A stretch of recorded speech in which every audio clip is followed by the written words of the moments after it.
आधाराशिवाय उतरायला भीती वाटते ग.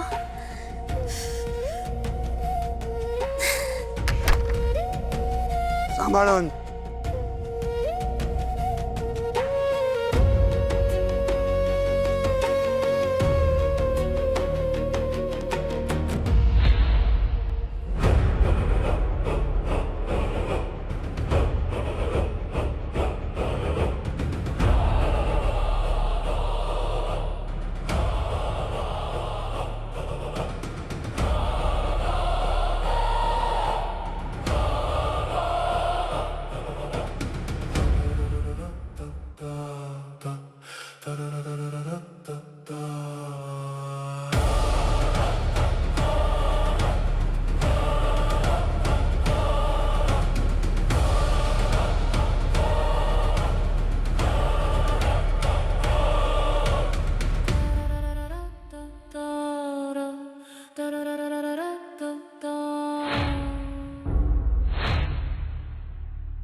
रोजच्या रोज घरामध्ये काहीतरी विपरीत घडतंय.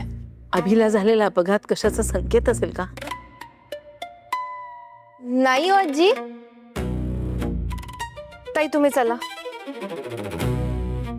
सावकाश बस.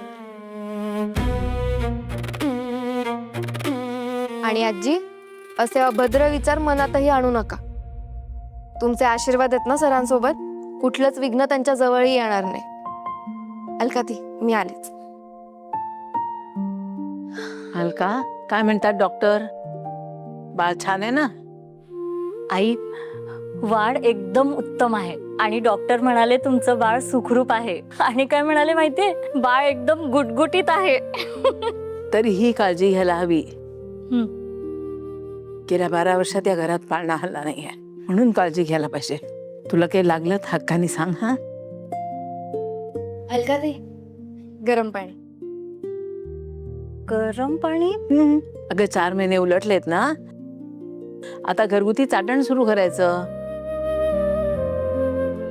चाटण चालेल म्हणजे, पण कडू नसेल ना? असेल तरी घ्यायला पाहिजे. बाळ कसं गुटगुटीत राहायला पाहिजे. माझ्या वेळीही तुम्ही असंच म्हणाला होता ताई.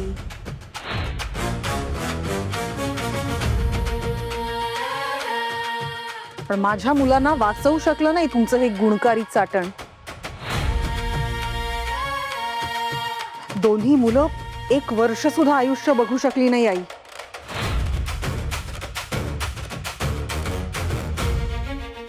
आपल्या घरावर जोपर्यंत ही संकटाची सावली घोंघावते ना, पुन्हा पुन्हा घरात हे असंच अभद्र काहीतरी घडत राहणार. काय तर म्हणे गुणकारी चाटण. काही उपयोग नाही येत्या गुणकारी चाटणाचा. बाईसाहेब बाहेरून आलात, मी पाणी आणते तुम्हाला. नकोय मला पाणी. आणि तुला तर मी सांगून कंटाळले की आमच्या घरातल्या गोष्टींमध्ये नाक खुपसायचं बंद कर. 2 माणसं बोलत असताना मध्ये बोलायलाच पाहिजे ना. घरात काय होतंय काय नाही सगळं जाणून घ्यायचं असतं तुला. पण काही गोष्टींपासून लांब राहिलीस ना तर तुझ्या भल्याच आहे. संजीवनी, मला बोलतेस तेवढं पुरे झालं. आता वृंदाला बोलायची काहीच गरज नाहीये.